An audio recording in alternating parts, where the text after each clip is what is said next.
the call center, they had reached out to you. I think they started a thing with you as far as the call center hiring call center agents to do their cold calling for them as far as to the carriers and stuff. I'm not sure who that person was. I didn't know that she had sent somebody over. Well, she said I was speaking to them the other day, and her and her husband had reached out to you. They said, let me see. I'm looking at my my data.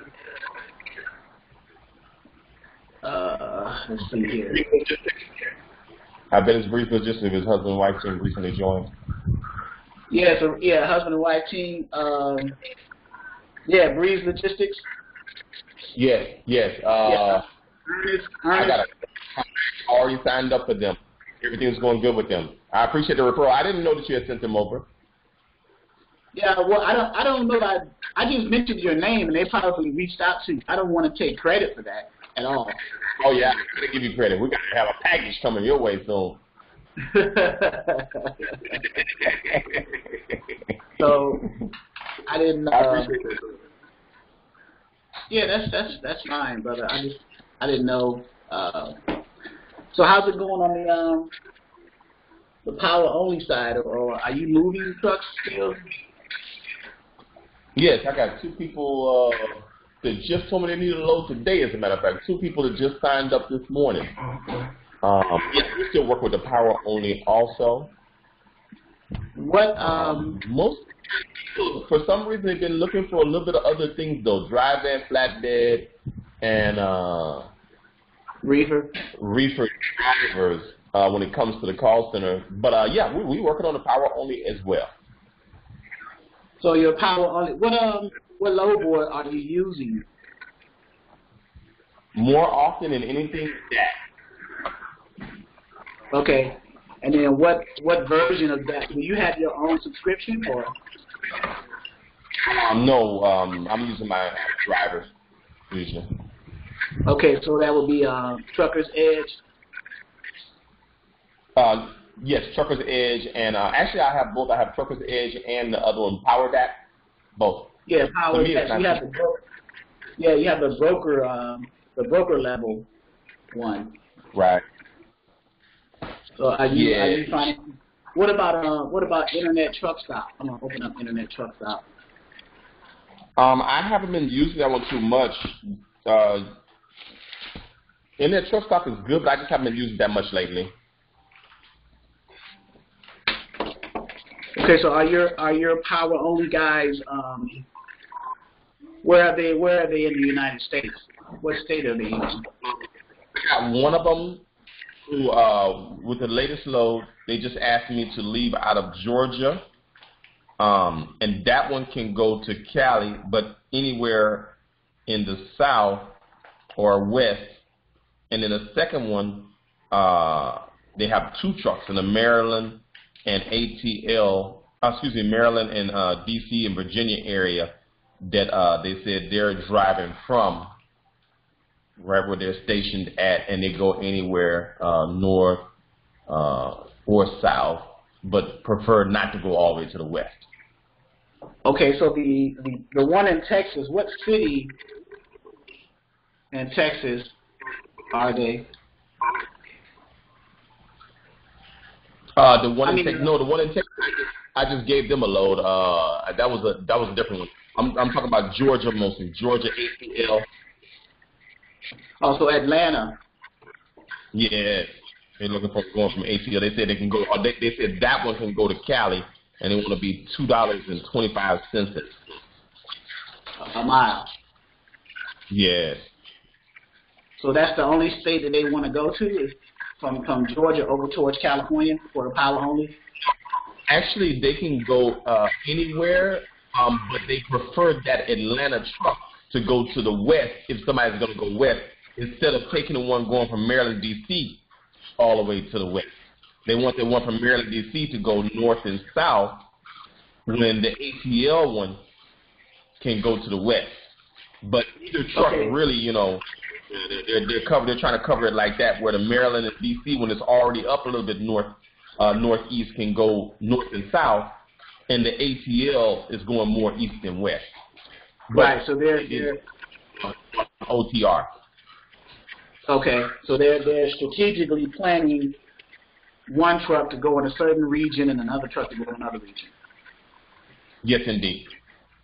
Okay. So I don't know. Are you on the computer or on the phone?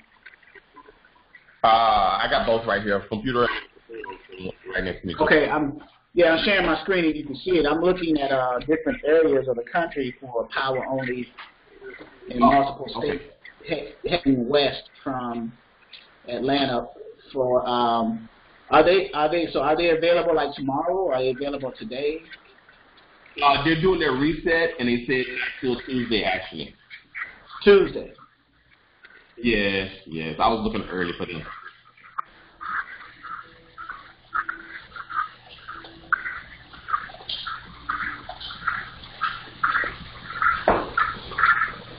Yeah. Okay, so I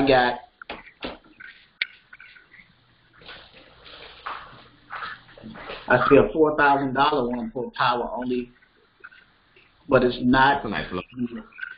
Well, it's not the cents per mile that you want though.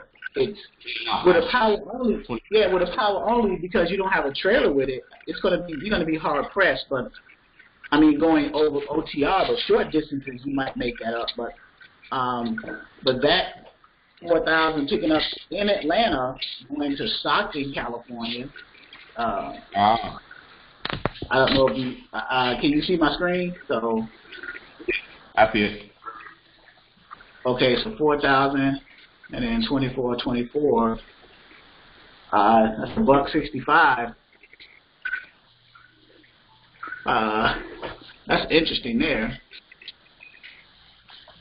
What about not quite where they want to be at? Now, what they can do is get a because that's a load right there. So you can add a tollway load if you got a tollway, the empty trailer tollway load in Atlanta, where you can use that empty trailer and then put that $4,000 load on it. But the tollways, they're pretty cheap to haul it from like an empty trailer going from Atlanta over to the California area. You know, I don't know what the pay for that. I don't know what they're paying. It's a possibility. Mm-hmm. Yeah, so you can add to your revenue. So say that empty tollway paid like $1,300 going from Atlanta to California, close to the Stockton area. So now you got an extra $1,300. You got an empty trailer, and then you put a load out in it, which is this load here, which is this load right here that's picking up Tuesday. Oh, that would be perfect. Right, so that'll be $5,300, but I don't know if that's still it'll be over $2 a mile. But what did you say he wanted? What was his cents per mile? He preferring $2.25. Yeah. Okay, so that's a little closer. $2.19. I mean, but you have to get the load out trailer for the $1,300, for example. I'm just using that as an example, and then you got to get this load. So I'm assuming your power only carriers, they have their truck their trailer interchange insurance and all that stuff for that. Oh yeah, definitely. Okay, so there you go. And then another one, 123 load board. I don't know if you use 123 load board or not. That's why I use 123 also. Yeah. Say again. I do use 123 every once in a while. Yes, sir. Okay.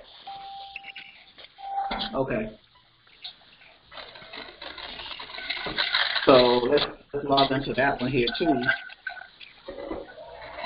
and go from there. Well,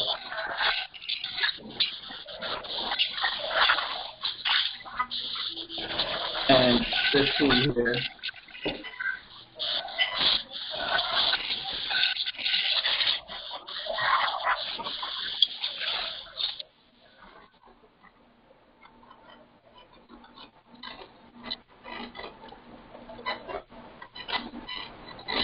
So we have the Atlanta, Georgia, and power only, and we want to choose the states. He wanted to mainly go to the west. So let's say the southwest. Let's say the southwest state. He's in Georgia, so even there. It's kind of the southwest for Tuesday's date within a 150-mile radius. What is his deadhead radius, Wash? How far would he be willing to travel to pick up a load? 200 miles, sir. 200, okay. So I need to change that radius on Internet Truck Stop as well. So we got 6 loads. The same 4,000 one, the Stockton is the same one here. It's one-way trailers. And let me change the radius on this one. Let me edit this and change the radius to 200. And it shouldn't be much of a difference. It's still going to be, so it's still 4. I mean, so. Now, what's the other one? Where's the other power-only carrier? There's 2 of them in the D.C. region. Oh, the DMV? Virginia, D.C., in that whole area there. Okay, so we'll say, let's say Alexandria, Virginia. So that's pretty much up there. Right in the middle. The DMV. Or the DMZ, I should say. Yeah, DMV, Dallas, Maryland, Virginia. And let's say, and they want to go north and south, right? They want to go to the New Yorks, since they're closing, and they want to go to the south areas down to like, I don't know how far down they want to go. And do they have a 200-mile deadhead as well? 200 miles would be fine for them also, and they can go all the way from the south. Okay, so D.C., Maryland, South Carolina, Atlanta, Tennessee, this and this. So, and they're looking to go out on Tuesday as well.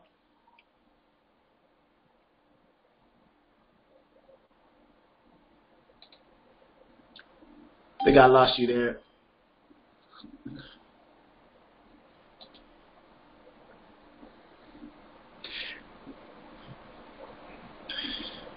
I think they're looking to go out on Tuesday as well.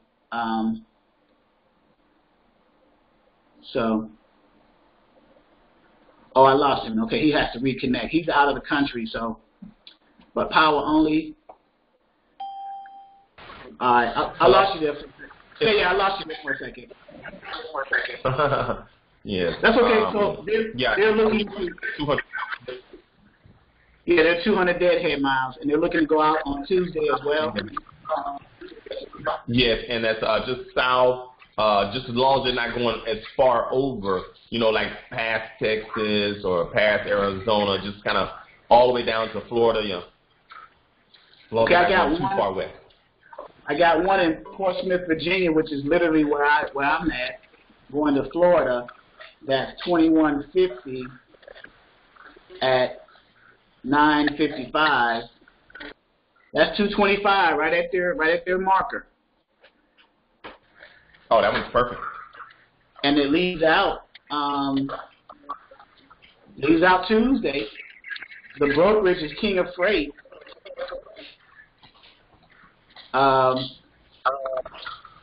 So, hey Robert, what you up to?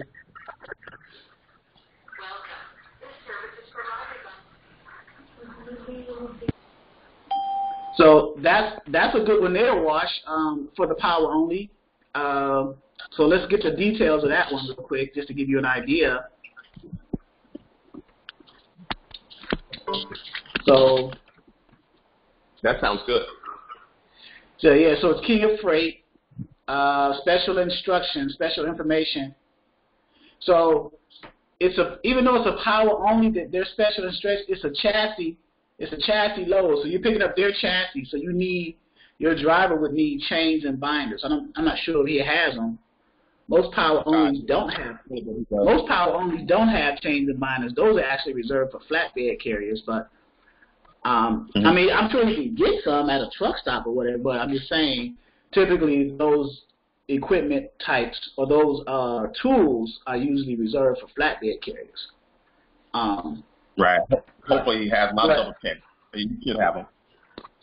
Yeah, so and it's a 35,000-pound load, so it's not really that much weight, and it's going from Portsmouth, Virginia, which is about I just put it in Alexandria as a while I say DC area is close to DC, so Portsmouth is 142 miles south of Alexandria or the DC area to pick that load. And it's good because the deadhead, I like the good thing about deadhead miles that I like, if it's heading towards your delivery destination, then the deadhead is like, okay, really, I don't want to say it doesn't count, but it's good you're going in the same direction that you're going to eventually deliver to anyway. Now, if your deadhead was going in the opposite direction, like say if you picked up in Alexandria and then you had to go, if you were in Alexandria and then you had to go north to pick the load up and then you got to come back down south, you're burning fuel like that. But if you're going in the same direction to pick up, like you're heading 142 miles south, yeah, so it's a good thing. That's a good thing about deadhead if you're going in the same direction. So when you're looking on a map, as a dispatcher, try to be mindful of that too, the direction of the deadhead miles too, before you consider a load. Robert said have them sign up Amazon while it's hot. So the Amazon load. So Robert, can you come in and put some input on that? I've been hearing good things about Amazon. Those relay loads and then Amazon Relay and then Amazon, Yeah. You there? I've heard. Yeah, Robert.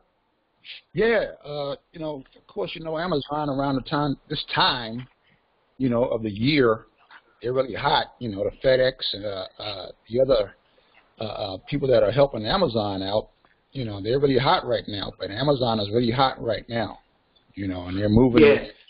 You say like a 300 mile radius or something, or whatever, and they got plenty of loads going from wherever to wherever, and the rates are right, and I can make some good money right now, it's not gonna last, but it'll last for maybe a month or two or whatever, but then go back to your regular thing. But right now, if you want to get in there and start making money now. Right, it's a seasonal thing, and now you're saying this is power only? Yes. Yep. Okay. Yeah, and it's a seasonal thing, so it can kind of springboard you into that next month or so when you can get on to another company that's starting to come in. So Amazon kind of puts you over the top. So within a month or two with Amazon at $2 a mile for those loads, you can make, if you're making so much per week, $5,000-$6,000 a week, $20,000 a month for 2 months, that's $40,000 in 2 months. A power only carrier, if you just do the high level numbers, Wash, that'd be good. Yeah, so consider getting with Amazon as well. They got an app. I haven't heard about them.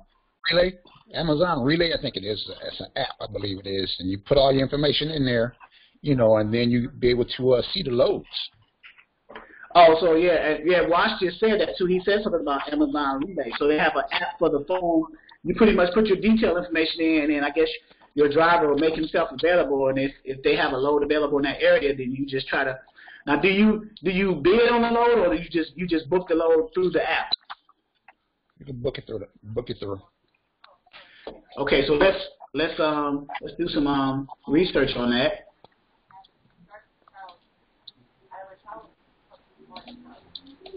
And I know it's an app, but I can at least look up the information. Amazon Relay load board, Amazon Relay app. So got JB Hunt, Amazon Relay. So there you go. Amazon Relay Freight Simplified enables carriers to tap into our network technology and safety-first culture to build and grow their transportation businesses. High growth potential, hassle-free payments, world-class technology. So carriers, load boards. So it's drivers. So it's on the phones. You got to set it up through your phone. So either iOS or Android. You know, you go to the Apple Store or the Google Play or Play Store and get the app on your phone. Sign in, get started. I'm going to hit get started, see what kind of information they'll be asking for. So they're asking for, you know, if you get started, register with Amazon to view and book spot work today. So these are spot loads, obviously, because they're brokering the loads. To get started, you will be required to provide the following information. So this is for those who are curious about this, right? So you need, obviously, you're going to need your DOT and MC for your carriers, for your power-only guys. Company details, the trucking company that you're working with. If you're leasing on with somebody, it's going to be that company's name. If you're your own owner-operator, it's obviously the name of your company. Your insurance provider, whoever that person that is the provider on your certificate of insurance. So, and then banking, bank account, and routing information, because I'm assuming they're going to pay you through the factoring company and just send you transfer that money ACH into the account. And then here are the requirements. Before you begin onboarding onto Amazon Relay, ensure that your company meets at least the following requirements. So this is good information to know if you guys are considering running loads, especially now. Robert just gave us a plug. They're really hot right now for obvious reasons, right? This is the Christmas time of year, December. We should have caught them. We should have, if we were thinking about it, we should have caught them after like Thanksgiving, from Black Friday probably to the 1st of January. It's probably real hot because people are buying TVs left and right and all types of goods, and services and goods, whatever. And if you can align, so that's a good thing about being a dispatcher. If you can align your carriers up to those platforms and strategies of these companies when they're hot, then you can position your carrier and ultimately you in front of these loads and then start making money. And then while this is doing this, you can work on strategies in the future with other companies whose seasons and whose hot seasons are coming up later on. But right now, as Robert was saying, Amazon is hot. So here's the requirements. Active DOT number with interstate authority and a valid MC number. We know what interstate is. It's not intrastate, it's interstate, right? So we know the difference. Interstate means you can go OTR, over the road. Intrastate, I-N-T-E-R, or I-N-T-R-A, STAE is within that particular state of residence. But this is interstate. So you have to have a motor carrier authority that's an interstate and a valid MC number. A carrier entity type that is authorized for property and for hire. So remember the categories of the MC authority when a trucking company gets their MC authority. They're authorized, it's an authority of properties, not an authority of passenger or household goods or contracted. It actually is contracted because for hire is contracted. So you can either have a contracted or a property authority. And then next, Federal Motor Carrier Safety Administration, your safety rating is satisfactory, none, or not rated. So obviously you want your carriers to have a satisfactory safety rating through the FMCSA, and this is a requirement by Amazon to run their loads. This is their requirements according to their website for Amazon Relay. All required insurance policies including, so their general liability not less than $1 million per occurrence and $2 million in the aggregate. So when you get certificate of insurance, the minimum requirement for the certificate is $750. The BIPD is $750. But most companies, they want you to bump that up to $1 million. So, and then of course that's auto. You got general liability or auto liability not less than $1 million, including trailer replacement coverage for $50,000. Sometimes it's $75,000. Cargo is $100,000. That's pretty standard. They want you to have workman's comp insurance in all jurisdictions where your company operates. So what that means is whatever state that you're operating in or you're transitioning through workman's comp, they want that.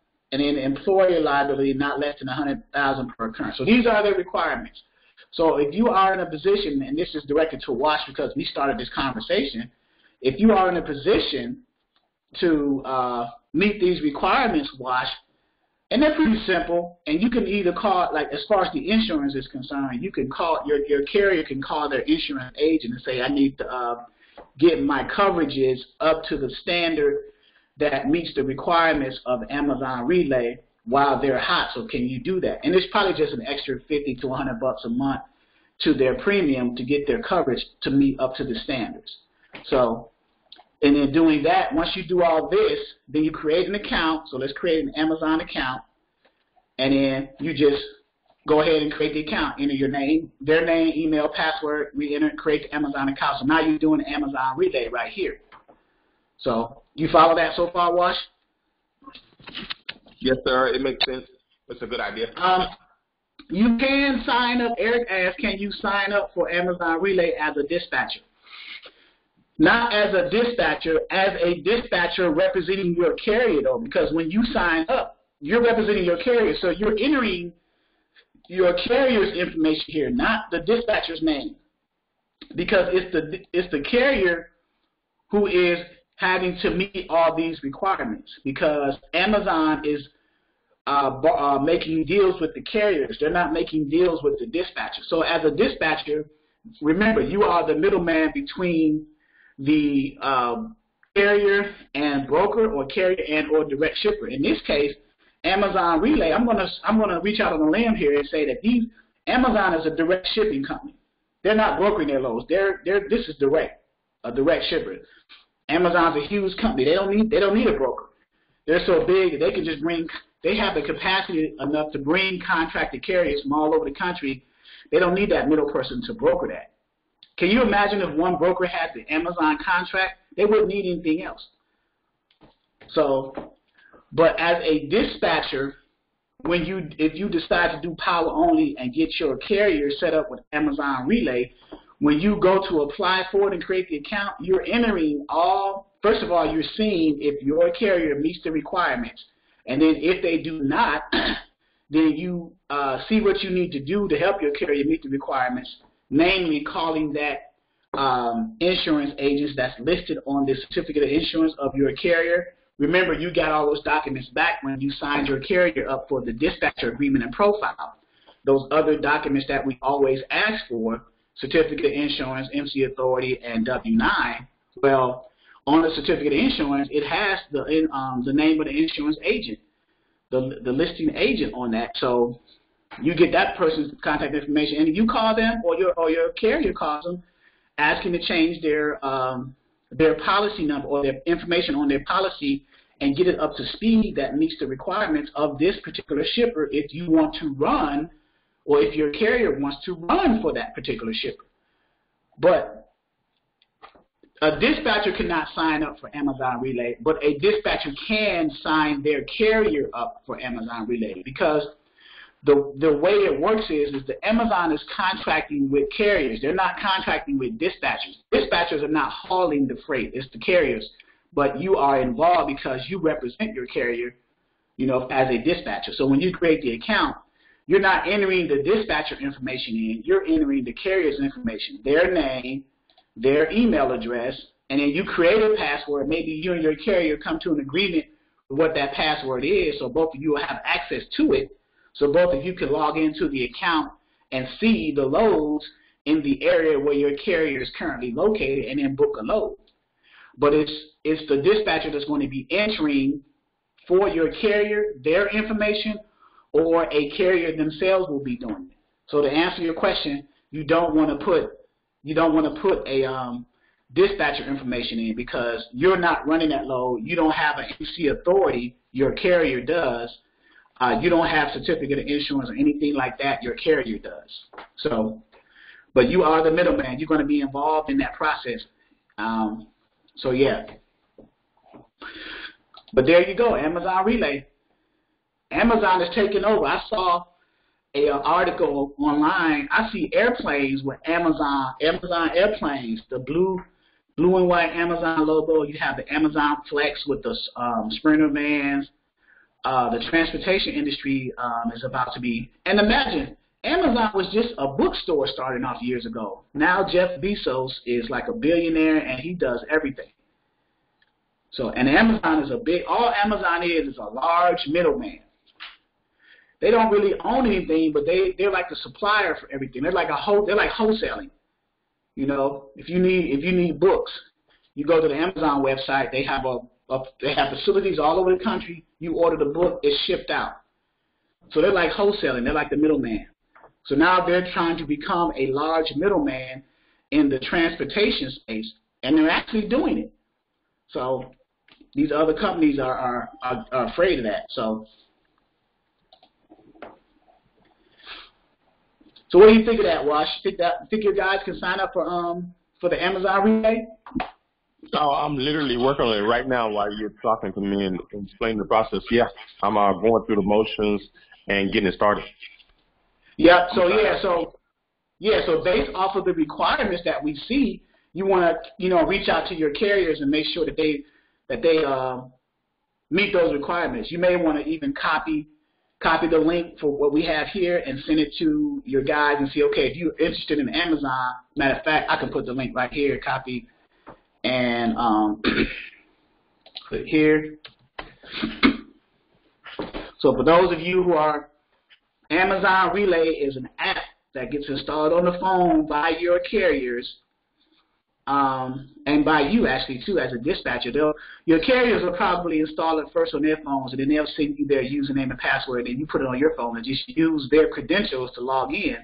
So because you're going to be the one mainly looking for the loads for them, because while they're driving, I don't think they're going to have time to look for their next load while they're driving, of course. They may, but I mean, if that's the case, then what's the point of having a dispatcher? So, but yeah, team up with your carriers and see, like Robert just plugged us in saying, it's a hot time of year for the Amazon contracts. He said it's not going to last long, and I kind of agree with that. After the new year, things are going to start dying down. But right now, from Black Friday up through Christmas and New Year, that good month and a half, almost 2 month stretch, carriers can be making a decent amount, and that's power only. And then imagine, and maybe even dry van. Let's consider dry van too. Might not just be power, because I don't see the Amazon Relay load board because I don't have a carrier who has it and I can get logged in. But I can imagine not just power only, because with power onlys, you're picking up Amazon loaded trailers and you're probably taking them from one DC to the next DC. A DC is a distribution center. So you might be doing that. Or if your carrier is a dry van carrier, then they may be coming in with an empty trailer and getting loaded in their trailer and taking it to a live load and then taking it to another location as well. So, and that may pay more. With the Amazon loaded trailers and power only, it's their trailers, it's their trailers already loaded. All you got to do is just come and hook up and take over and drop. But with your owner operators who have their own tractor and trailer, then it's probably more money, because now you got to factor in getting there, detention time, waiting to get loaded, possibly lumper. So all that stuff may be factored in to the rate of that load. So there's different strategies in that. So I would assume that it's power only as well as dry vans. I'm not sure about flatbeds, and I'm not sure about reefer loads. I know Amazon's probably doing a lot of general freight, a lot of dry goods freight. I can't imagine. They may later on down the line consider refrigerated freight, but at this point, they got enough volume with general freight and dry goods that they're sustaining, enough so that they're threatening the transportation industry from a shipping and brokering perspective, because they just came on the scene all of a sudden. Now everybody knows about Amazon. So, and that's another thing as a dispatcher too. You want to look at trends in the transportation industry and see what's going on, and then also try to position your carriers in those trends that are moving upwards.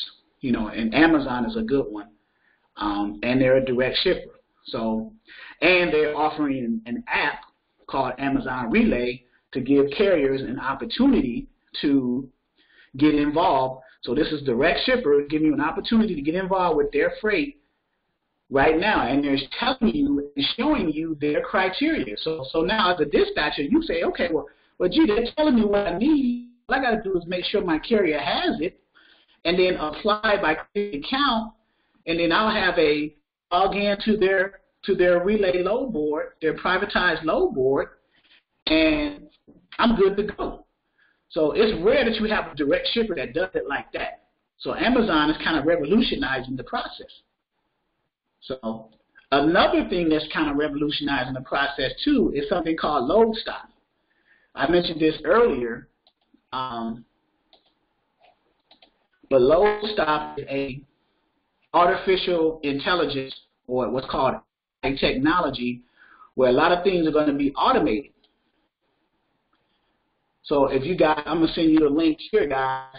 So it's always good to be up on trend and get ahead of the technology and position your carriers as such as well, so you can take advantage of things before it comes out. Now, this is AI, artificial intelligence.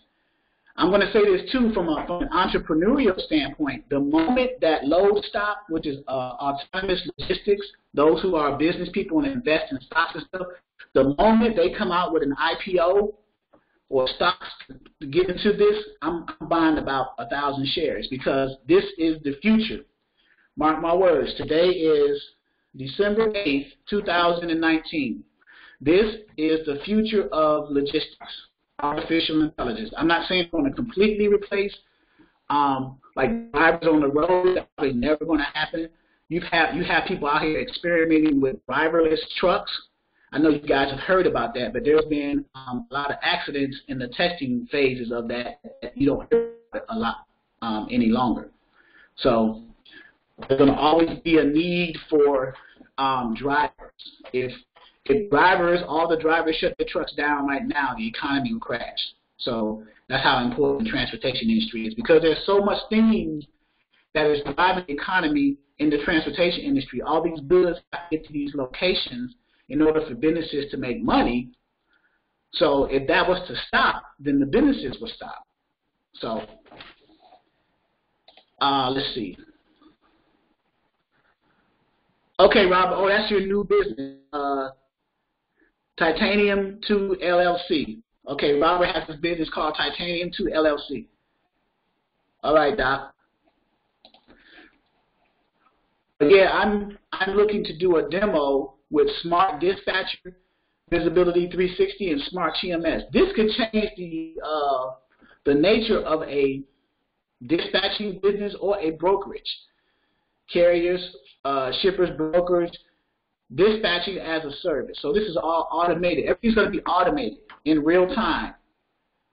So what I'm doing is I'm talking to the development people about giving me a live demo so I can get a better understanding of exactly what this does. But this is just a preview, so you guys can look through like Smart Dispatch.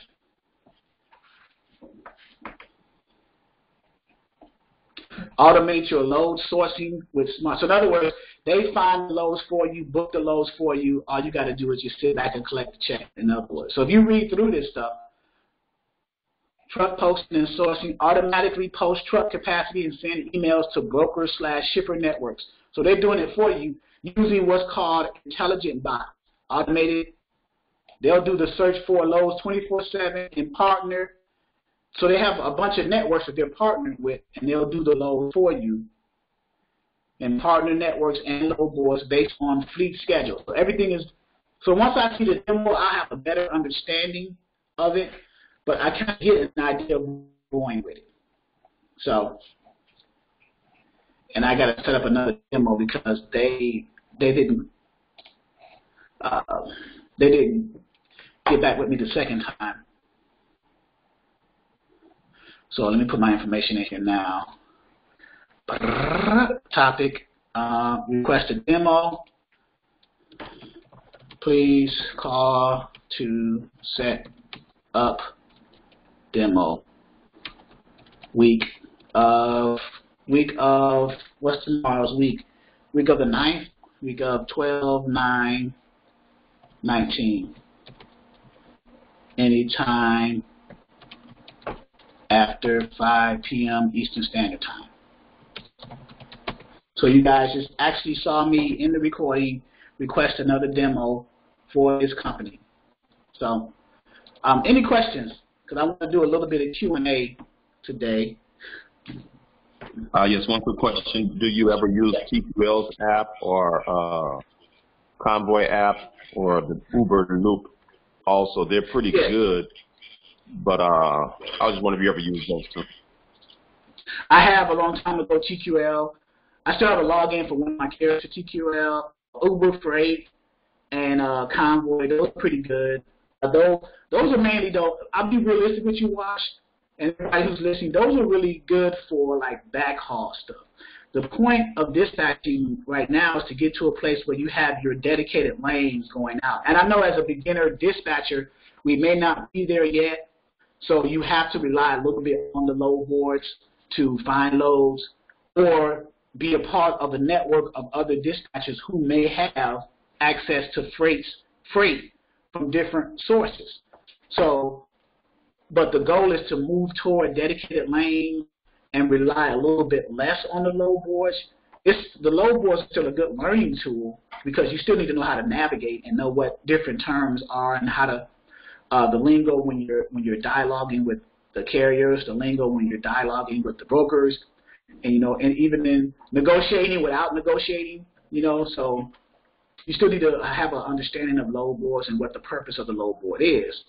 But the ultimate goal is if you get a dedicated lane, then you have your line haul from shipper to receiver already set up. So now the only thing that you have to worry about as a dispatcher is finding a load back to that original shipper, which is that dedicated lane, that line haul. So, but yeah, Uber Freight, TQL, Convoy, CH Robinson, those are good backhaul loads because it just covers the fuel and a little bit of profit. But yeah.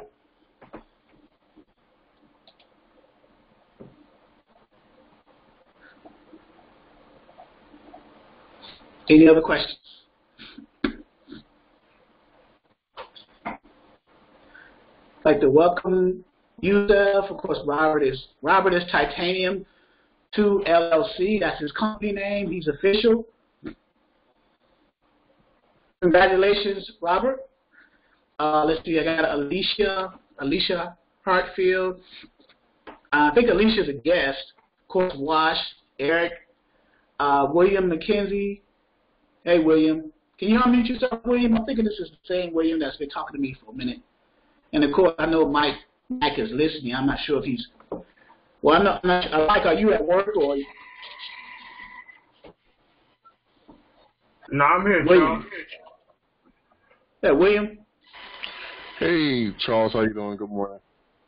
Hey, what's going on? This who is this? This is Mike, right? Or William? This is William. Okay, how you doing? You are a guest. Still. Still. That's cool. That's cool. Everybody's congratulating Robert on his company startup, Titanium 2 LLC dispatching service. Congratulations, Robert. Good luck. Mm-hmm. So you are a guest. So what questions or any comments or anything that you want to ask? Well, can I go now or? Sure, certainly. Okay. So I'm a guest with your platform from RVBS, and you are the leader from that platform. But you have your own. Well, RVBS, I am no longer affiliated. Yeah. But I came up through RVBS, but I have Exodus now, Exodus Logistics Learning Center. So, but I noticed that people who are on RVBS, they may have came across an old video where I was either instructing for that particular training that day, or my name was mentioned in another training video, and that's how people come across me from RVBS, and then they'll reach out to me, and I'll just, see if I can answer a question or help in whatever way I can. Yes. And I think that's how you and I connected. Am I right? Yes. Okay. Well, you are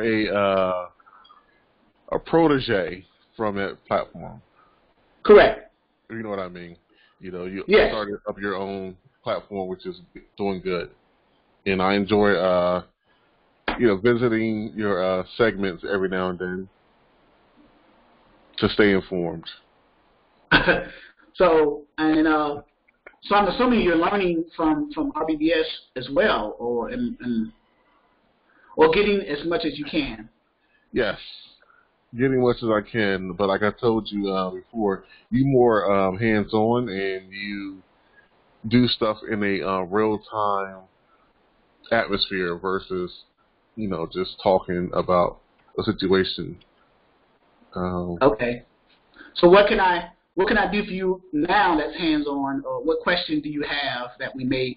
Because your question, because sometimes when people ask a question, other people may have that same question, either may not ask it or may not know how to ask it, or maybe even afraid to ask it. So what are you? Okay, so I've been having problems, with people. Like I go on Trucker's Path, and I go on the find carriers, right? Okay. And some of those guys, they be lying about their equipment. So I'll go to a flatbed guy, and I'll, try to get him to sign up. He'll say, okay, I want to sign up. And the next thing you know, he has a flatbed. Not a flatbed, he has a hot shot. A hot shot. Okay, so I'm on Trucker's Path. So as you're asking the question, are you on the computer? Can you see my screen? Yes, I can see your screen. Okay, so as you're asking that question, I used to tell people when they go on Trucker's Path and they look up the equipment types based off of the search criteria, if you're going to call a flatbed carrier, you may want to ask them, in addition, in the conversation or the dialogue at some point, you would ask them, if they are under the flatbed category, you ask them, hey, man, is your flatbed, I see you have a flatbed. Is it a 48 or a 53-footer? Therein, like, the answer will determine. So they'll say, yeah, no, man, I got a 40-foot hot shot. So now, hearing that, now you have to make a decision. Okay, well, do I continue? Do I want to work with a hot shot at this time? If I'm a new dispatcher, is it feasible for me starting out with a hot shot? Or is it better for me to start off with those equipment types that are out here more prevalent that can get me loads quicker and get me paid quicker? I'm not discouraging going after hot shots. All I'm saying is, as a beginner dispatcher, wouldn't you want to make your life easier by going after the freight that's out here the most, right? Yes. Yes. So do you want a fast nickel or a slow dime, right? Yes, a slow death or starvation. Right, or do you want a fast nickel or a slow dime? So, Right. I would go ask. So when I go in, so I'm in here now. I'm doing truck search, right, in the Trucker's Path load board. So this is a segue. So we might as well transition into a live call right now, and call a flatbed. Let's choose a flatbed guy and say, okay, and let's ask him those questions. So I'm going to select the 3 equipment types, even though we're targeting flatbed. I could easily just select flatbeds and just leave it all flatbeds, but I just want to see right now how many carriers are logged into the Trucker's Path. And then we'll do the safety rating as satisfactory, right? You only want satisfactory safety rating, correct? Yes. Okay, so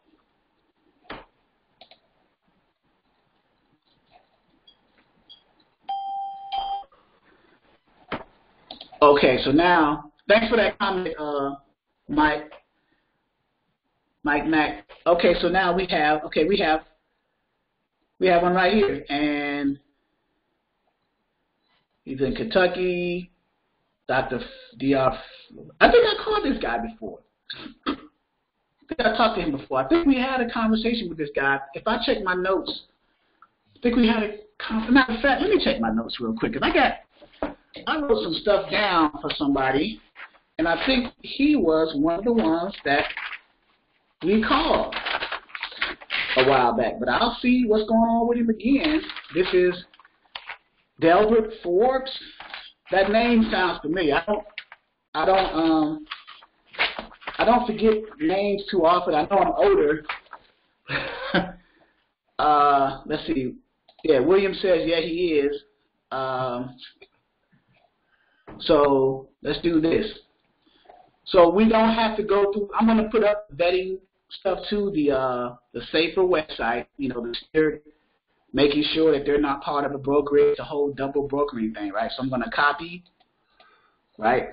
There, in this case, he has a DOT, which is the Department of Transportation number, right? You have owner-operators with their own authority. They have a DOT and an MC number, both of which are unique identifiers for that particular company from either FMCSA, which is the Federal Motor Carrier Safety Administration, and or the DOT, which is the Department of Transportation. So those numbers uniquely identify each and every carrier out here on these roads today, right? Yes. So, and so he had a DOT on the SAFER website, which is the FMCSA DOT, I guess, search criteria company snapshot website. You can check a driver based off of DOT, MC, or the name of the company. In this case, it's DOT, so we select the radio button DOT and put that information in and look them up. So he's a one-man team. He's a carrier. He has an authority of property. He's based in Kentucky. There is his information. He's a one-man team. He's fairly new, September. So let's see what's going on with Delbert. I think I called him before. I think I called him before, but let's dialogue, right? So you guys can, who have not, because he's a flatbed, but let's see if he's a 48, because this is how you get around not getting hot shots or to avoid, because if you choose a flatbed, if you're using Truckers Path and you choose a flatbed carrier in your truck search results and you call that person and don't ask the size of their flatbed, then you may or may not get the hot shot. But if you ask the size and they tell you, well, I'm a 48 or I'm a 53, now you know that they're not, because hot shots are up to 40 foot. They're 40-foot trailers, and they can haul about 30,000 pounds, depending on if they're air rise or spring on the trailer. So I have a guy that has 45 foot. So he must have 5-foot ramps. You know, don't get me to lie. I don't know. But he said that he. I'm sorry, the person you are trying to reach has a voicemail box that has not been set up yet. Please try your call again later. Goodbye. Okay, so his voicemail box is not set up, and it's Sunday. Let's see, he's on the East Coast, so it's about almost 12 noon. So usually they're either doing their reset, spending time with the family. So, you know, let's choose another one. This one's probably part of a brokerage, based off the name of the 4F Transportation. And let's go through our same procedure.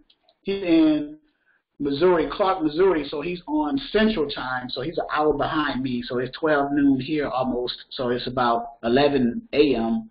where he's at.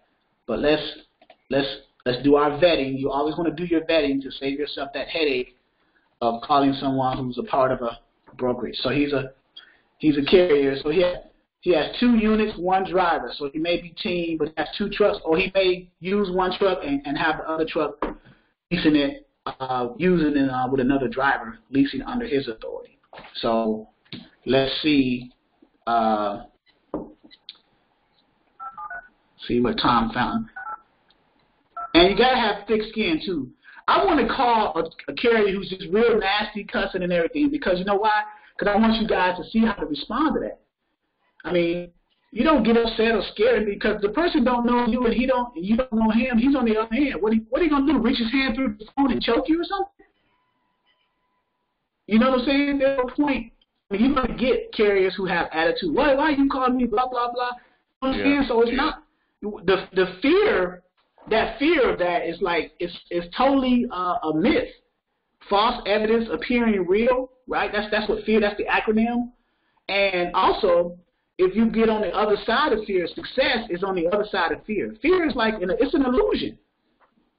If you think about it, because I'm calling someone who's in Clark, Missouri. Right? If you see that on my screen, right now he's in Clark, Missouri. How in the world can he get to me, even if he wanted to, right? And I'm just thinking of the extreme part. Like, I'm going to come to your house. You shouldn't have called me. You know, I had to carry to say that. I was like, okay, good luck finding it. So, and all I said, look, man, all I'm doing is calling and trying to provide you a service. All the attitude is really unnecessary. You can either just say yes or no. And all he did was hung up, click. I said, okay, next, move on to the next one. Right. But it's good to get those experiences because now you build up your threshold of how to handle those. You know what I'm saying? You build up your, I don't want to say pain threshold, but your emotional threshold of how to deal with that stuff. So it's hilarious to me. But let me call this guy. See.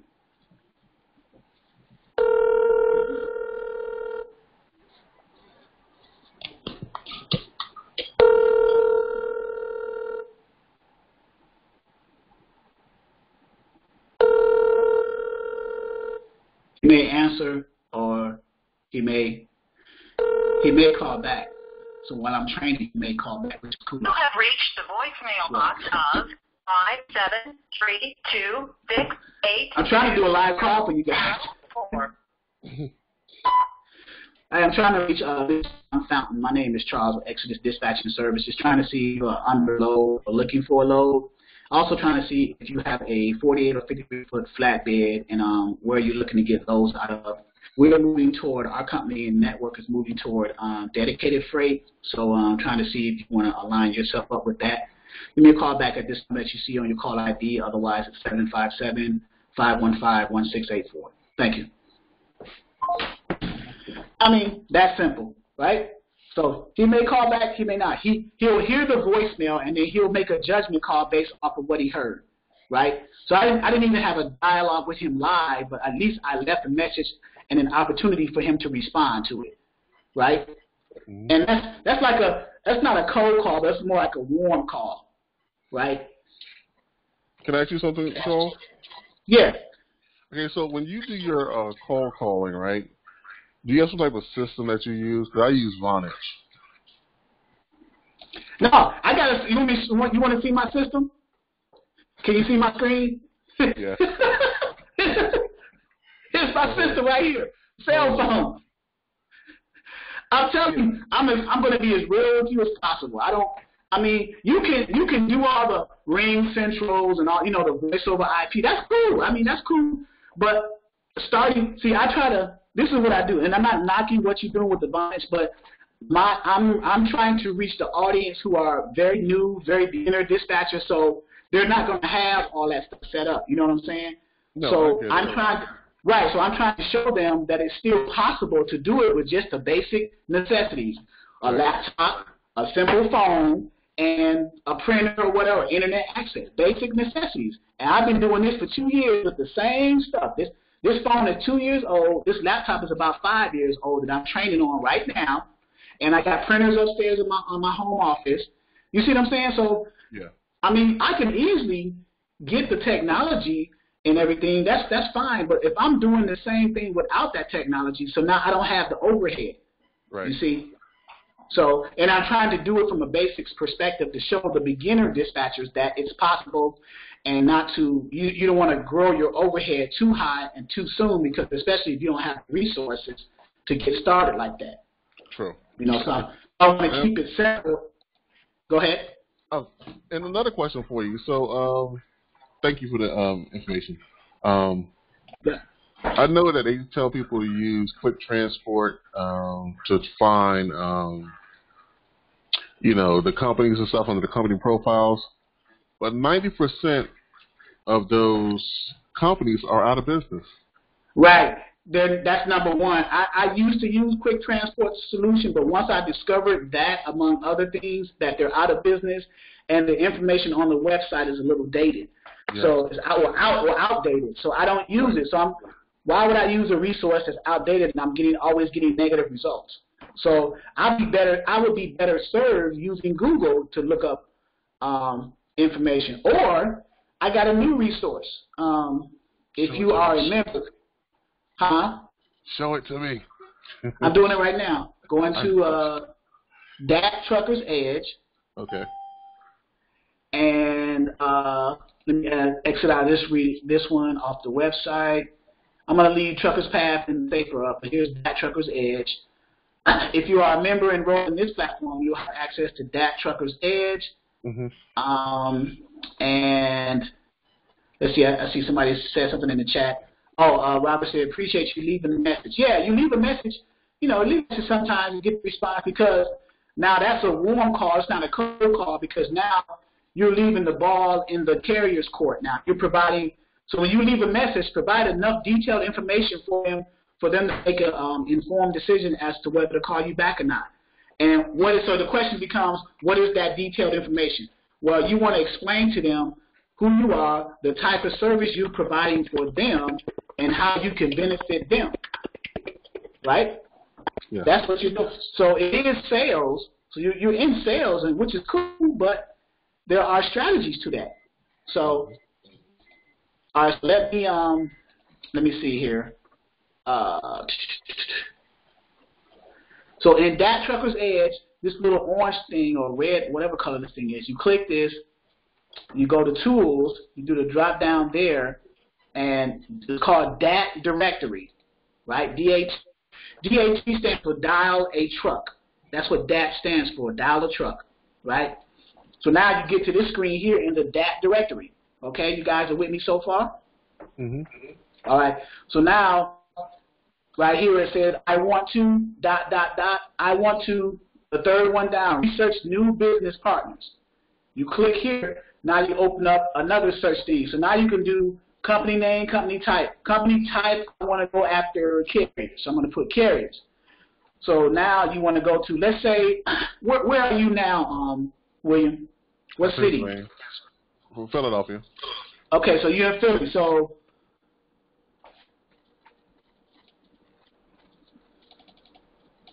I'm going to say Philadelphia, Pennsylvania. If I can click it, right? Pennsylvania. And the radius, I want to be like, let's say 150, let's say 200 miles radius within that. I don't know the company name. I'm going to leave that blank. So when I do my search, it's going to give me all companies within my search criteria who are carriers. That's the whole goal, right? And I'm going to sort it by company name, right? So I'm going to hit search, show parent offices only. No, I don't want to show only the parent offices. I want to show other, because you could have a trucking company who has a parent office but also have a residence as well. So now look what I get. Your search has resulted in more than 500 matches. Please refine your search. I don't want to refine it. This is 500 people. So now I got the first one here. They're in New Jersey, which is within that 200-mile radius, according to my search criteria of Philly. So if I click that, it's going to open up more information about that particular one that I have highlighted. You follow? Yes. You can either do a PDF version, you can print their profile, you can PDF version it. So if we do a PDF version, let's see if it opens it up in another PDF, or it gives you the opportunity to download it and save it. I don't want to do that right now. But right here, here's their office information. You scroll down under general information. This is important. Here's their MC, their entity type. They are a carrier. They're authorized for property. What commodities? See, only thing they do is they do intermodal. They do containers, C-O-N-T, containers. So that's all they do. So that tells me that they are a power-only company. So I'll say, okay, so I'll move on. But just in case other stuff you want to know, their BIPD, their insurance is $750,000. They got $1 million on file. See, it's required to have $750,000. They got $1 million on file. So they got more than what's required, which is good. So you're going to see this type of information for every one of these that you select. You're going to have all this data and information about them, their insurance, their self-profile, everything. They got 10 power units. See, I said power only without even knowing it. Now it's showing it. So, and they have other equipment types. They have other equipment types too. They got 2 reefers, 53-foot, and they got 10 53-foot dry vans. Look at that. That's a lot of information. A lot of information. And these are the states. These are the states that they're operated in. All the green ones checked. So they basically look like they're all northeast or down, at least down to Virginia. Right. and over in West Virginia. So that's where they operate at. So now let's click another one. King. Wait, hold up. Can I Go ahead. something? Yes. Now, can you look at your search results to see nothing came up for Philadelphia? Hey, that's bad because everything is like outdated. See that? You get what I'm saying about like Philadelphia, like the market in Philadelphia with the truck companies are almost all of them out of business. Right. But okay, let's do this. Let's do our search criteria and let's leave it. Let's see how, let's do Philadelphia. And let's just lower our radius. Okay. Philadelphia, Pennsylvania, and the radius, let's say 50 miles from Philly. And so Philly and the 50-mile radius surrounding Philly. So that's probably Philly and the metropolitan area. So that's to say 50 miles, you're still pretty much within Philly because you got all these different. You know what I'm saying? You get what I'm saying, right? Yes. Okay. So here you go. 18 King Trucking, Philadelphia. Yes. Philadelphia. That's Philadelphia. And you still got more than 500. Look at that. Right. So what are you talking about? Look, Ben Salem, Croydon, these are not far. So if you Google, let's Google one, see how far it's from Philly. Right? So we'll use. Not far. Yeah, see, so there you go. No. What I was saying to you was, I'm not doubting your knowledge. It's just the point of it. I'm using quick transport, and I was. No. Yeah. I don't want to tell you. I don't want to tell you. Yeah, I don't want to tell you what to do. But I personally would not use quick transport if it's not providing me realistic results. Oh, trust me, I know. So I found out the hard way almost like a week later, when I got down to like 1,000 truck company, and I almost dropped dead from that stress. Yeah, so this here is. That's what I wanted to tell you. It's really not nothing harmful. I just wanted to let you know that. But yeah, this software right here is the best. Yeah, so here's the office. So here's their company. Yeah. This is the parent office. They're on 76th Street. That's their main office. Mm-hmm. And then it's still the main office, 1340 North 76. Here's the office number, which is probably up at the top as well. Mm-hmm. 667-352. Here's another number. That's the business number. So the 667-352, okay, that's the office number, the business number. So what's the cell number? So you'll probably have the phone. Okay, here's the contact people. No, this is for OIDA. That's the owner-operator. That's the owner-operator thing. You don't want to. That's a company for OIDA. One power unit, one driver, interstate, DOT, MC, one carrier, a property. Here's commodity. Here's what they are: general freight and beverages. So that tells me that they're probably a dry van. Possibly a reefer because it says beverages. But if you see something that says refrigerated stuff, produce, then you know it's probably a reefer. But in this case, it may be a dry van. When you see general freight, that usually tells me that that's a dry van trailer that they're hauling. So you get more. It seems like you get also more data on that directory than you would with the quick transport. Right, you get more than enough. Right, you get a lot of information so you can make an informed decision, especially if you don't know what their commodity. I mean, if you don't know what their equipment type is. Right. But if you check the commodity that they haul, you can get a pretty good idea of what equipment type that commodity can go in. You know, like general freight beverages, that's either a dry van or in the case of beverages, it may possibly be reefer. So. Yes. Yep. So there you go. This is how. Thank you. Yep. So anyone else have any other questions? But this is a good and this is for enrolled members of Dispatcher 101. You guys have access to that directory.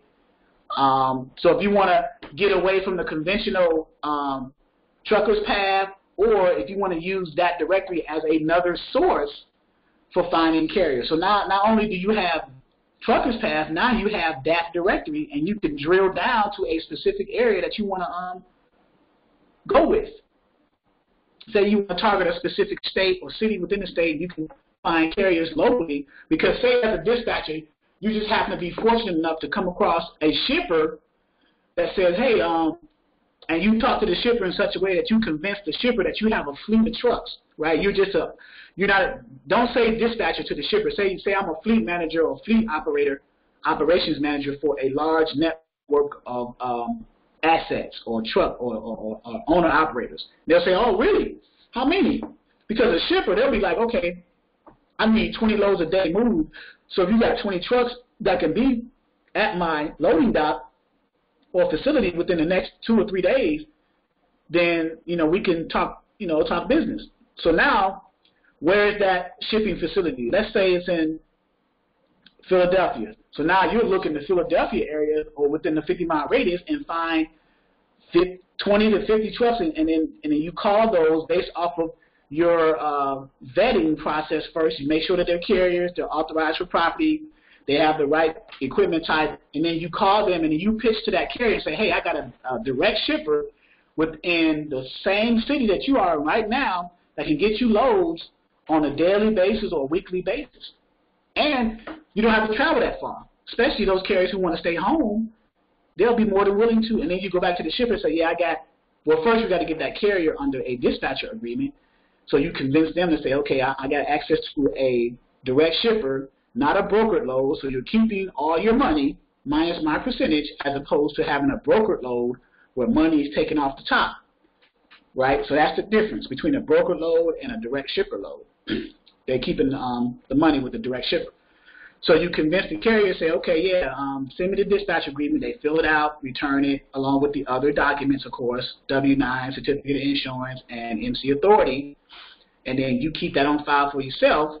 And then you go back to your shipper when you have the capacity that meets their requirements. I need 20 loads a day moved out. So 20 loads a day times 7 days a week, right? So that's, what's that, 20 times 7, that's 140.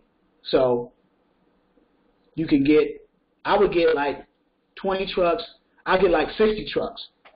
Try to get them under agreement and then point them all to that direct shipper. Now the question becomes for you, can you manage 10 to 20 trucks?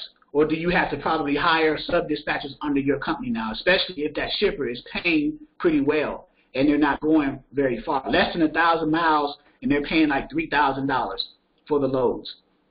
So all this stuff has to be considered from the dispatcher's perspective.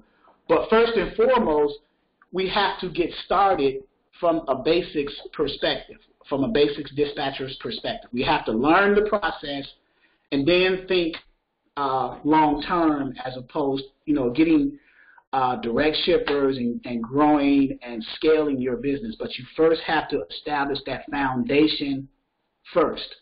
Learning the basics, understanding that whole dialogue to get the carriers, understanding the whole dialogue to get the brokers to book those loads, and also understanding the dialogue to get the shippers. So, Mac, I haven't forgot about you, man. Can you unmute yourself?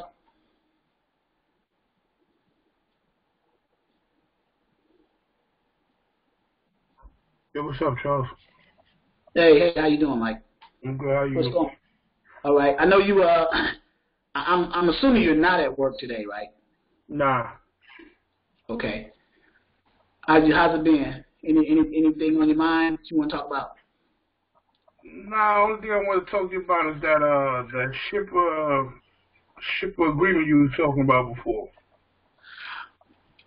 Oh yeah. Because you're the one who may have the ability, or you probably do have the ability to get shippers to give you loads, right? Was that you I was talking about? Yeah. Okay, so now I was asking you some preliminary questions about that, right? Like what equipment types does the shipper need to move their freight under, and then how many loads per day or how many loads per week and stuff like that. Have you got those questions answered from the shipper side? Nah, I never called them back on that one. Okay.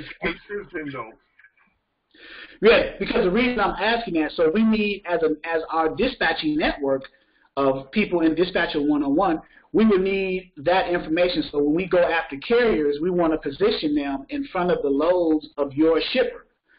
So everybody else who's listening on this call, Mike has access to shippers that can get loads for us. We need the preliminary information so we'll know exactly what equipment types that we need to get to put in front of Mike's shippers.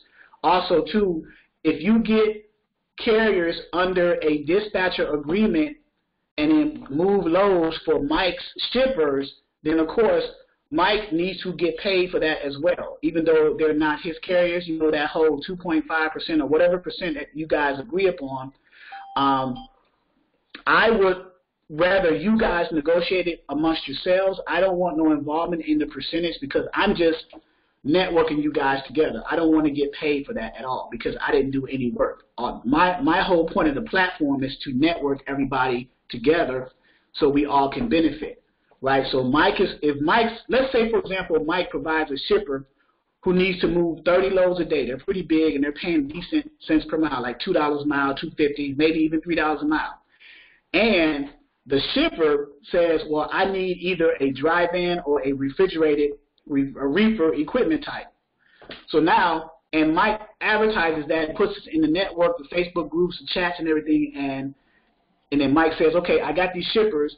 If you guys are part of Dispatcher 101 or Exodus, and you move a load with my shipper's loads, I know you guys are charging 10% to your carriers. I want 2% of that.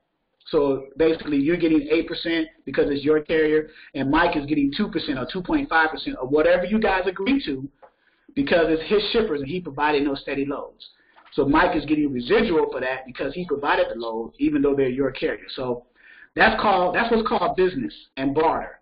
So you're bartering and you're doing business together, and we're using the direct shipper to feed our families in essence. You know what I'm saying? So this is how opportunities are built, though. So we barter. So bartering means that Mike has a resource, and the dispatchers in the network have the equipment, and all we're doing is bringing them together to benefit the shipper and the carrier, and we're getting paid for that. So do you guys follow that?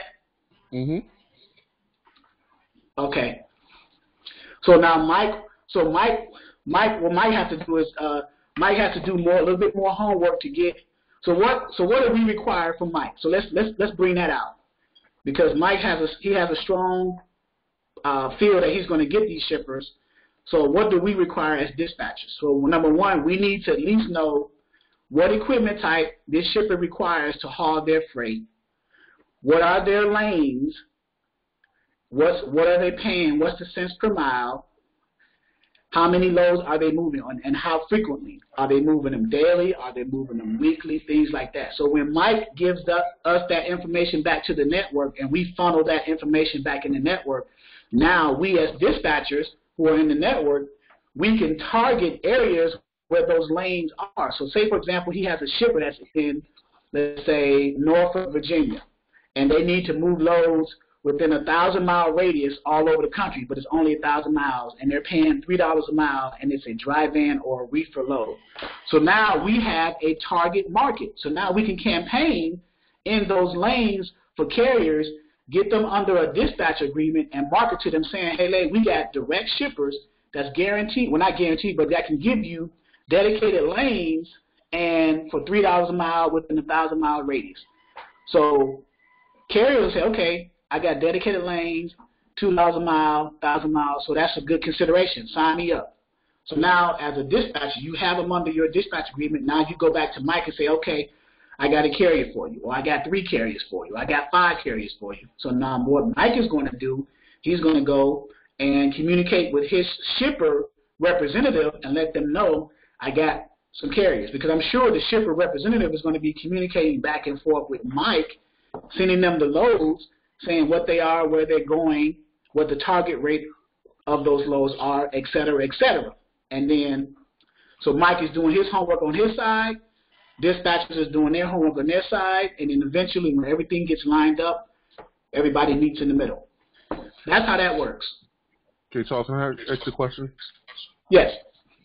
Okay, maybe I was misinformed, but I thought that dispatcher cannot talk to a shipper because you're not a broker. Is that wrong? That is right and wrong at the same time. So the way that the dispatcher will talk to a shipper is there's a tact to it. Technically, you cannot because you're not a broker, but if you are shippers, this is what shippers do. Shippers deal directly with carriers or they deal with brokers. Right. Shippers would rather deal directly with the carriers and eliminate the middleman, the broker. So right. If shippers like dealing directly with carriers, this is where the dispatcher or / operations manager comes in at. Right. You come into the shipper talking to them with your operations manager hat on. You say, hey, I'm an operations manager for a large fleet of owner-operators. Right. There you go. You're not a broker. You are an operations manager. You represent a large fleet of owner-operators. They don't need to know that you are a dispatcher. You may just have one truck. All they hear is, I'm an owner. I'm a fleet manager. I'm an operations manager for a large fleet of owner-operators. That's all they need to hear. So they're going to send you their information, right? And then you will just provide the data that they need to get. Because all they're going to do is when they agree with you, they're going to send you what's called a load tender, which means it's going to show the rate of that load, where it's picking up, where it's going, and then your carrier needs to sign that, or you, if you have your carrier's permission, to sign a load tender agree. It's like a rate confirmation, but it's directly for the between the shipper and the carrier. A rate confirmation is between the broker and the carrier. So the load tender is a step above that, because when brokers deal with shippers send the brokers the load tender if they're dealing with brokers. Shippers also send the carriers load tenders if they're dealing directly with carriers. So the question becomes, where does the rate con come in at? Well, when the shipper sends the load tender to the broker is going to take that load tender, chop it up, take their money off the top, and then produce what's called the rate confirmation to sell to the carrier. That's where the rate confirmation comes in at. Thank you. Okay? And they do that through what's called a TMS system. It's transportation management software. Mm-hmm. The shipper and the broker will have what's called an EDI connection, an electronic data interchange. So all that data is transported electronically. So brokers save a lot of time having to type every carrier's information in, every shipper's information in, the rate and everything.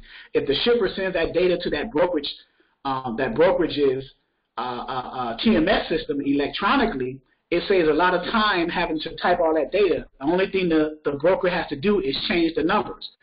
The shipper sends the broker the electronic data through the load tender, EDI style, EDI compatible. They'll change that $5,000 target rate on that original load tender to $4,000, thus keeping $1,000 for themselves, and then they'll produce what's called a rate confirmation for the carrier. But they will invoice. The broker will still invoice the shipper for $5,000. So when the shipper pays the broker the $5,000, they're going to pay the carrier the $4,000, and what are they going to do? They're going to keep the change. Wow. Okay. That's how it works. And have you ever done one of these with the straight from shipper to carrier? Of course. Ask and ye shall receive. So let's go. Prove, baby. Prove. You guys think I'm playing, right? You think I'm playing? Let's go to Ascend. Let's go to the Ascend TMS. Huh? First one laughing in the background. Who's laughing in the background? That's me laughing. I'm just listening. That's all. Oh, okay. You think you're bluffing, Charles? That's all. Yeah. Because the Ascend, here's a popular TMS. Ascend. It's called Ascend. You got the basic version, and then you have the premium version. So right here, remember I said EDI tenders? EDI is an electronic data interchange where the shippers can send what's called incoming tenders into the TMI system. There's a connection. There has to be a data connection between the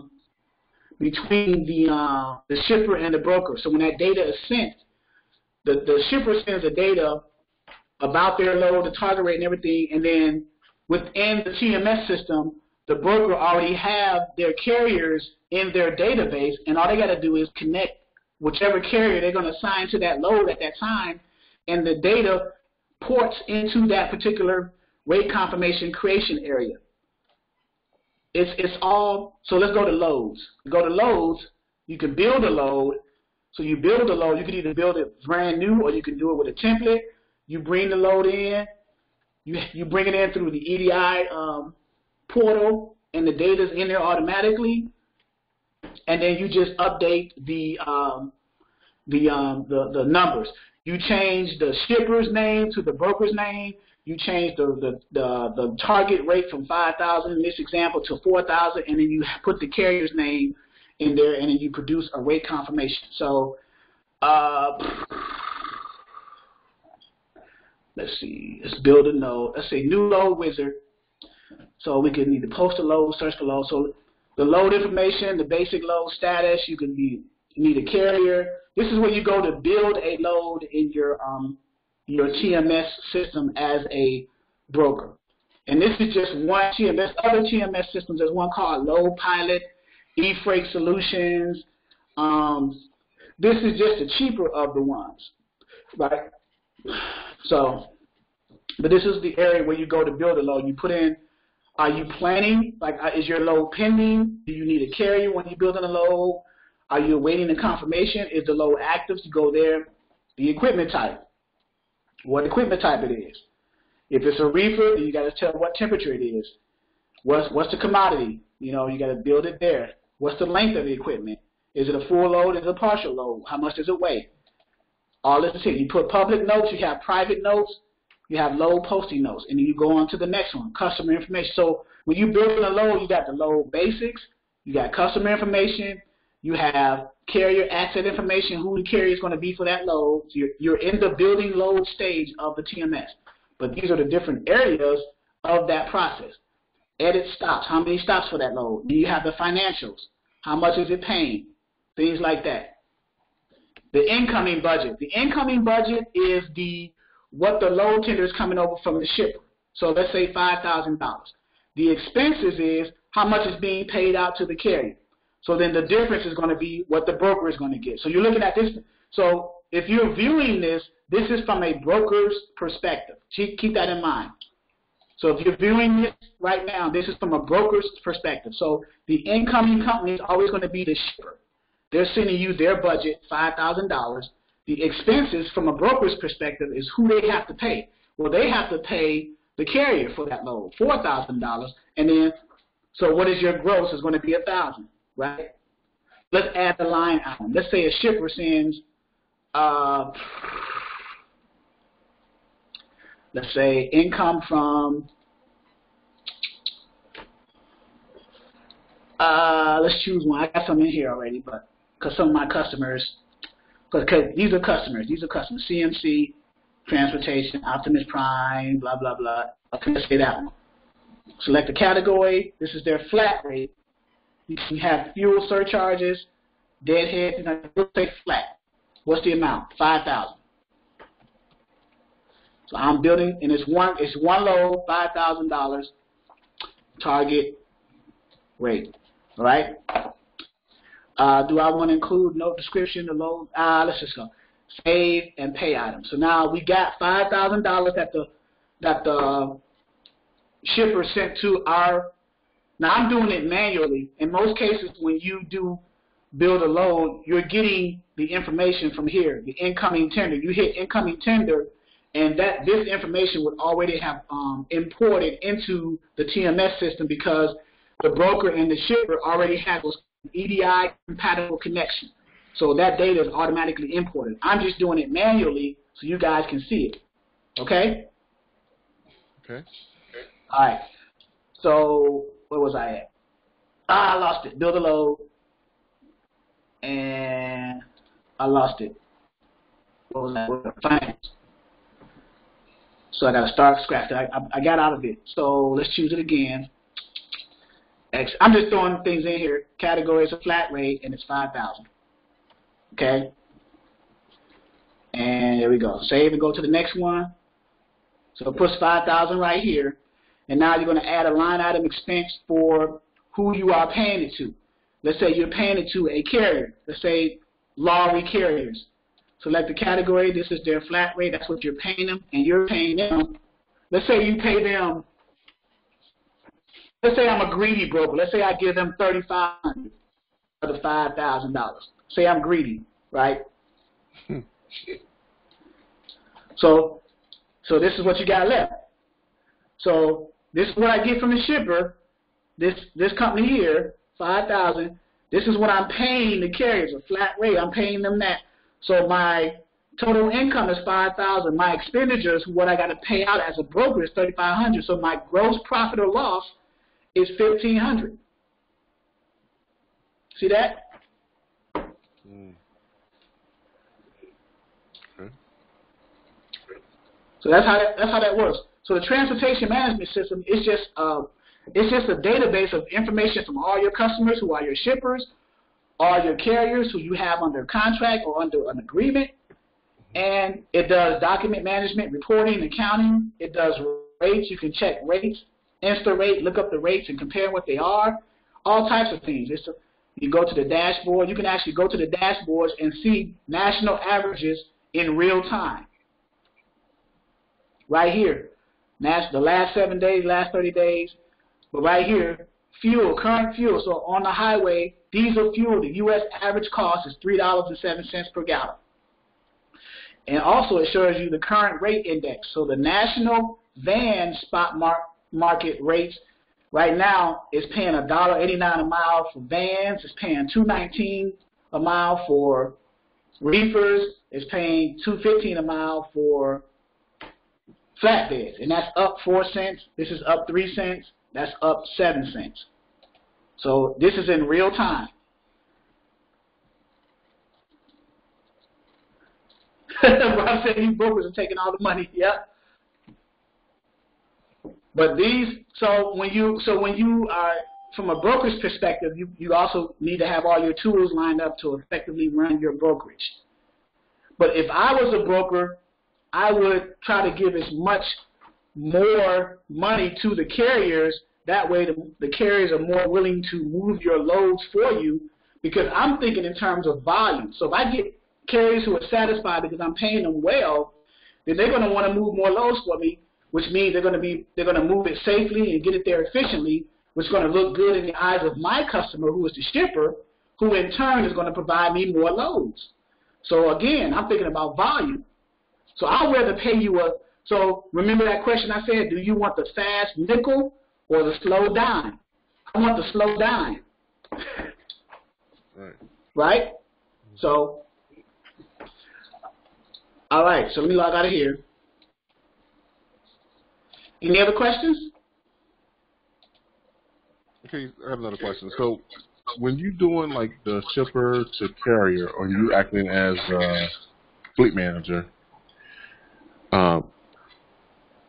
I guess, do you post those loads or you don't post the loads? You don't post those loads, do you? I don't think so. You don't need to post them. Right. Because if you got a good shipper that's providing you 20 loads a week, and you have if you have you don't need to post them, because if you got the loads from the shipper, 20 loads a week or 20 loads a day, even if it's 20 a day, and you got that contract exclusively, that means you're the only one that got it. Right. You can, when you go out to market to your marketing campaigns to the carriers, be like, I got dedicated lanes, 20 loads a day, general freight, beverages, dry vans, and oil reefers.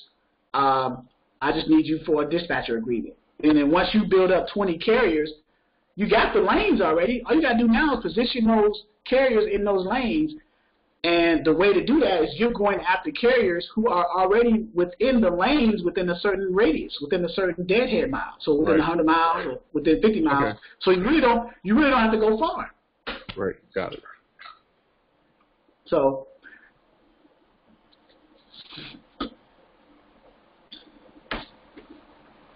anyone else?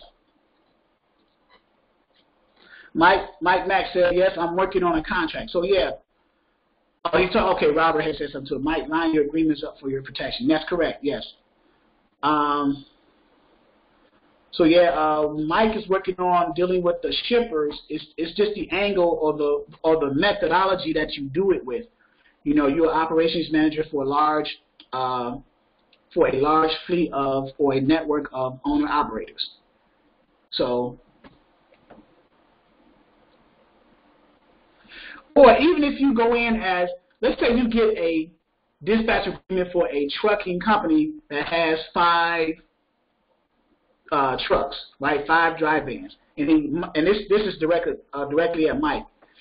So you go after that shipper and you go and just get 5 trucks, but you win the bid for those loads. Let's say 10 loads a day, but you got 5 trucks.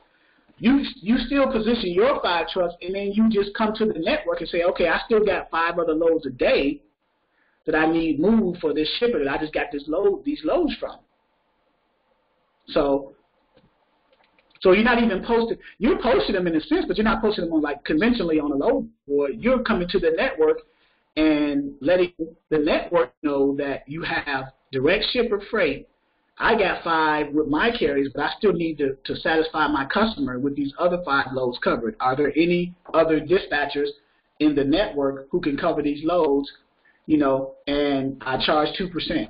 So you got dispatchers who got carriers. They charge 10%. But they're only going to get 8 because they didn't find the loads. So again, you're bartering, you know.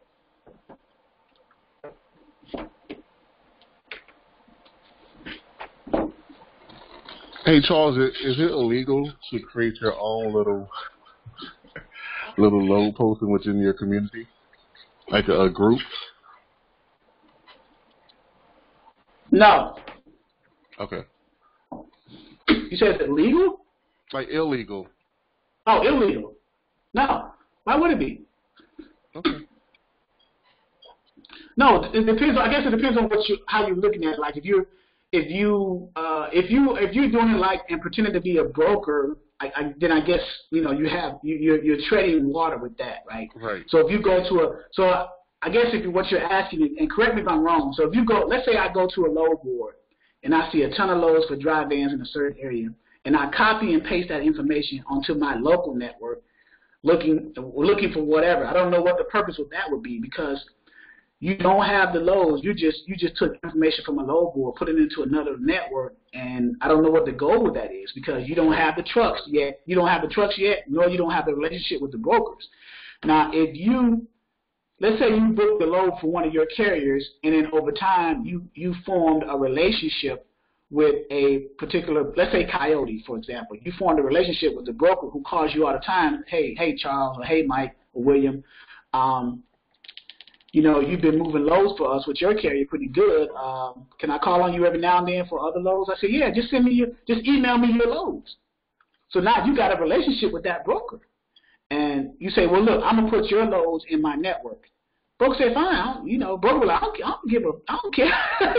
The broker doesn't care. You're doing his job for free. Okay. You see? Yeah. You're doing his job for free. There's nothing illegal about that. You have a relationship with that broker because you've already booked loads with your carrier. You're just saying, look, I got other carriers who I dispatch for or move loads for. I'm gonna put your loads in my network and put them to my other carriers, and see who can move those loads. The brokers, what the broker's going to say? Yes, I don't care, because you're doing his job for free, literally. Okay. Thank you. So the more eyes that see those loads, the greater his chances of getting a phone call, and his numbers going up. So, but you have to be careful of how that's done, because you don't want to play the role of the broker and do things that's against the FMCSA. There's an FMCSA, I forget the number, I think it's 390.2 or something like that, code about brokering, the definition of a broker and the definition of a dispatcher and things like that. So, but so many, I see that code is such an under-regulated code that, because I see a lot of dispatchers playing the role of a broker without an authority. So but it's not regulated because and the reason why it's not regulated because you have, even though you have a lot of dispatchers playing the role of a broker, you have a lot more brokers out here double brokering. So so it's like the lesser of two evils in a sense. And I'm not encouraging either one. I'm just telling you the facts. You know, there's a lot of double brokering out here, but they call it co-brokering, right? Okay. That's just putting lipstick on the pig. So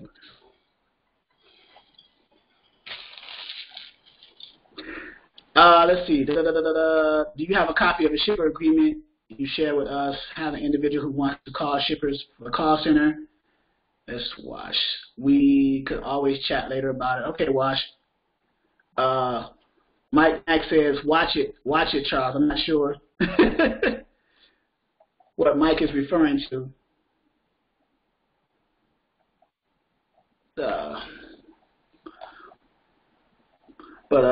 Okay, I'll watch it. I'm not sure what you're referring to, Mike. But any more questions?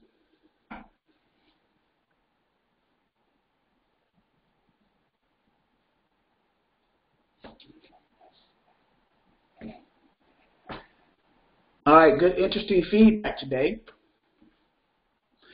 But right now, from a beginner's standpoint, Dispatcher 101, my main focus is for you guys to basically learn the skill set of being a dispatcher.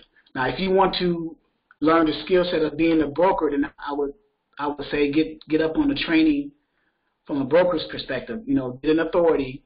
That way you don't tread the line of legality, I guess you would say, of being a dispatcher acting as a broker. So if you want to act as a broker, then you probably need an authority to do so. But as a dispatcher, your main job is to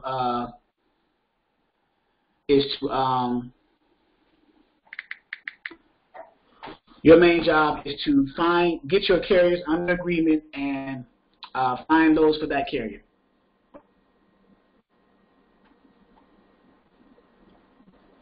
Yeah. Okay, I got you, Matt. Understood.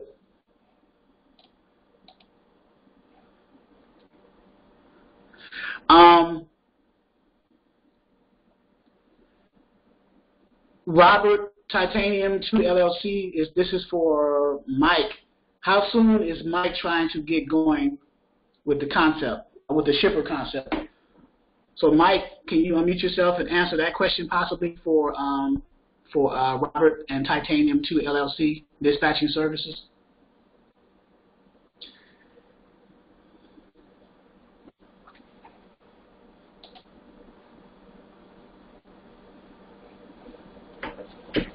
So how soon, Mike, are you trying to get your questions answered from the shipper so that the dispatchers can come in and see what equipment types that they need and how they can service your shipper's lanes? How soon are you getting prepared for that? That's what Robert is asking from Titanium 2 LLC. So if you are still on the call. Oh, he said, okay, you're unmuted, Mike. I don't think I muted you. Yeah, you're unmuted, Mike. You got to unmute yourself because my side is unmuted.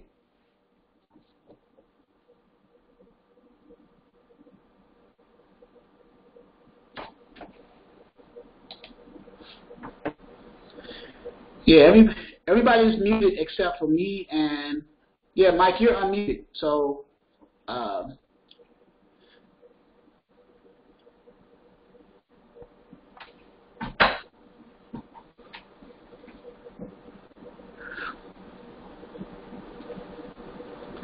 And Eric, let's see, would not the difference between a dispatcher and broker be that as a, let me move my thing here and see if I can spread it out.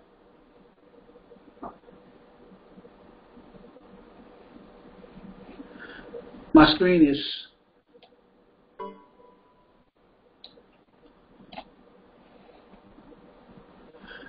He says next month. So I guess it'd be like a New Year kind of thing.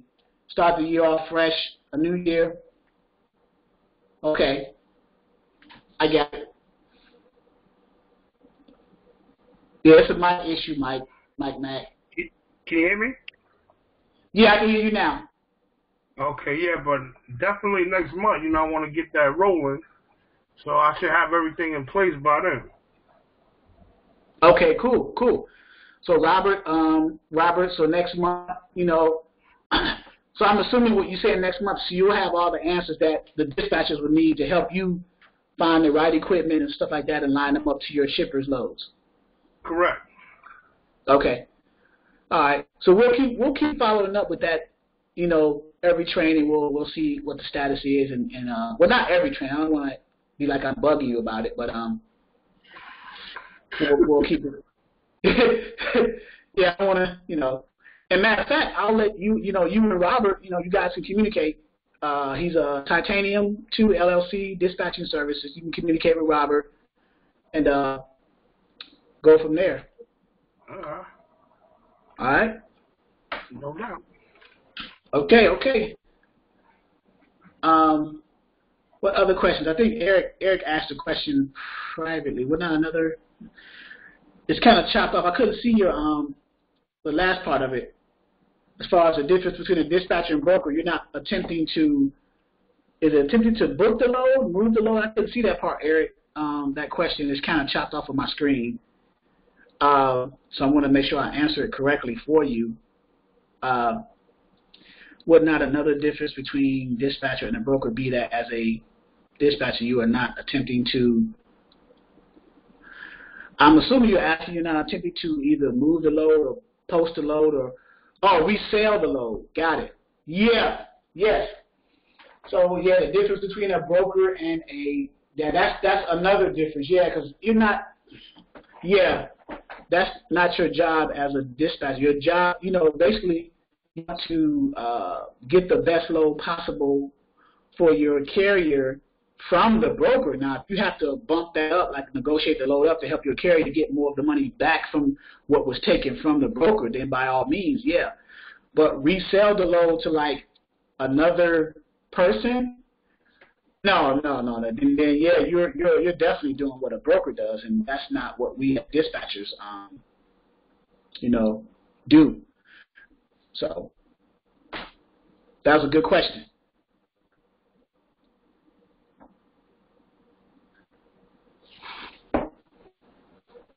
All right, good conversation, guys. Let me cut it short. Well, we got 10 minutes anyway, but any idea of some Celadon shippers? I've been hearing about Celadon. It's been a while though. I'm not sure, Robert. I'm going to have to look at some other shipper resources.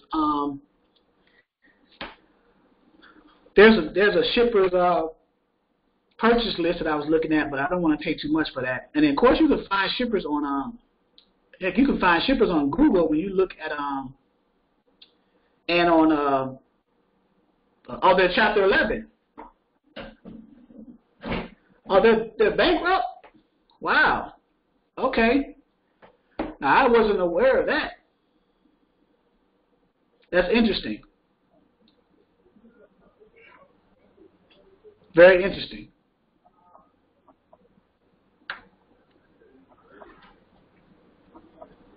All right, guys. Good training. Good connections with Wash and the call center, the Amazon Relay, the app.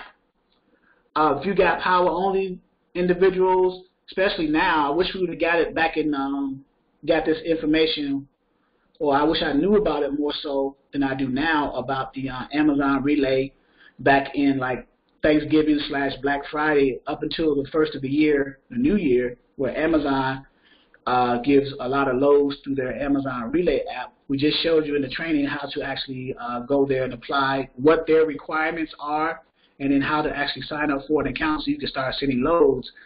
But you're using your carrier's information. Remember, as a dispatcher, you don't sign up with Amazon Relay as a dispatcher. You sign up for Amazon Relay through your carrier's information representing your carrier, because the carrier is running the loads for Amazon Relay, not the dispatcher.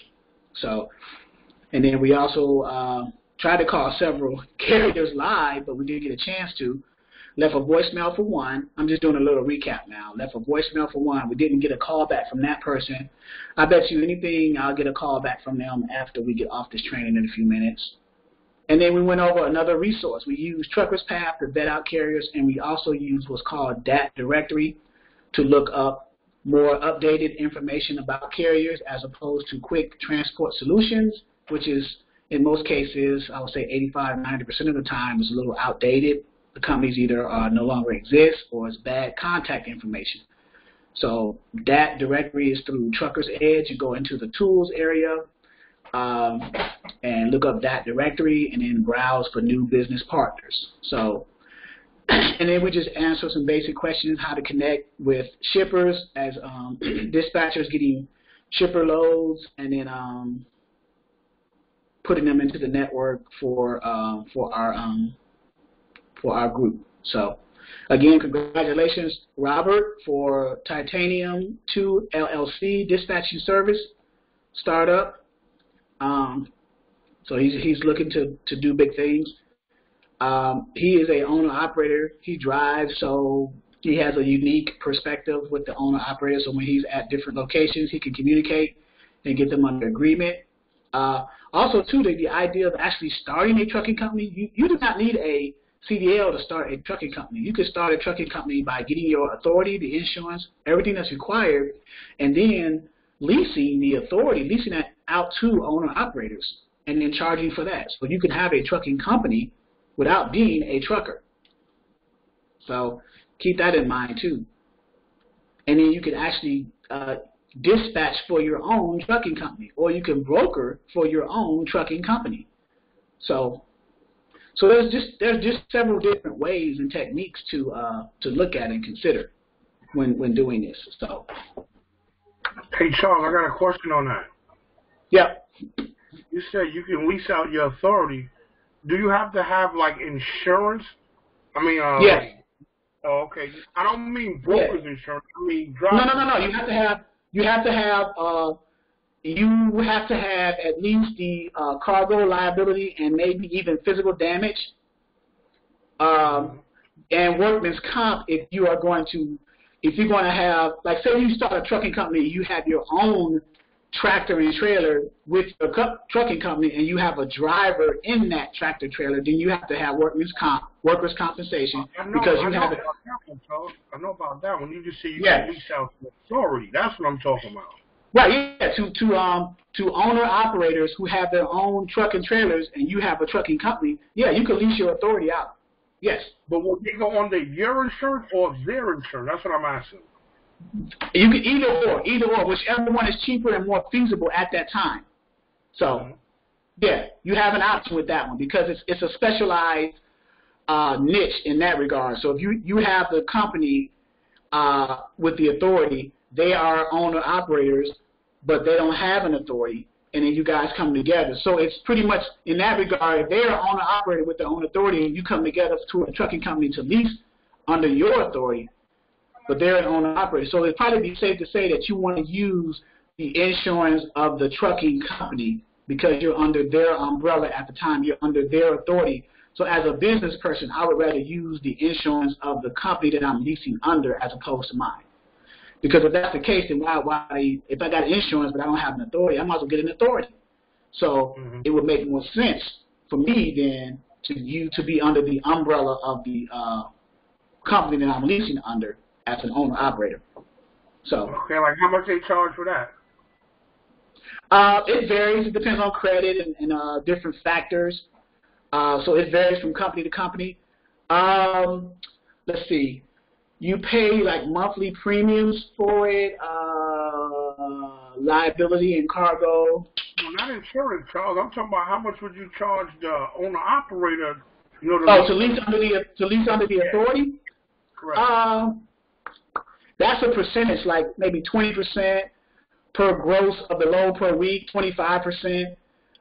So if I'm an owner-operator and I'm bringing in for myself $6,000, let me bring the calculator out. So if I'm bringing $6,000 a week for loads, but I'm under your authority, I got to give you 20% of that to be able to lease under your authority and to be covered under your insurance for me to have the ability to make $6,000, $7,000. Then, so times 20% gross. So I'm giving you $1,200. So I'm keeping what, $4,800. Okay. So about 5 drivers, that's about $6,000 for you if you're leasing out your authority. Exactly. Okay, got you. Yep. Some people charge maybe a little less. Like, especially if you're new with the authority and you have an owner-operator who can't find loads, so you find those brokers who work with owner-operators as well as companies that are new, like C.H. Robinson, TQL, King, Knight Transportation. You may charge 15% just to get started and build your company up. And then over time, you increase your percentage to like 15 to 20, maybe to 25, maybe the cap.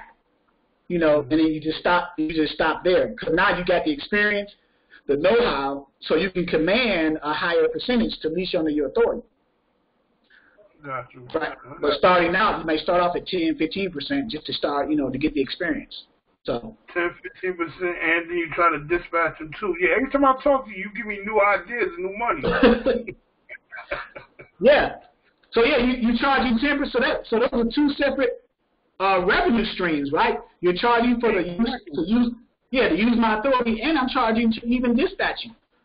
So yeah, you a money generator, Charles. Every time I talk to you, give me new ideas. I got you. All right, up top. You up top, right? I'm gonna call you up top. There you go again. There you go. No, all right, my fault. All right. Okay, guys, I will see you, if all else fails, Wednesday night at 6.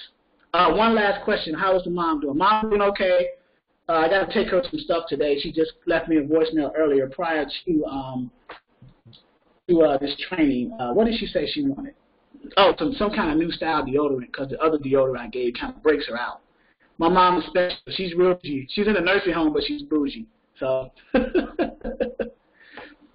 but you only get one mom, right? So, all right, guys. I'll see you Wednesday. But let me leave. As always, I'll leave my contact information. Try to be as transparent as possible.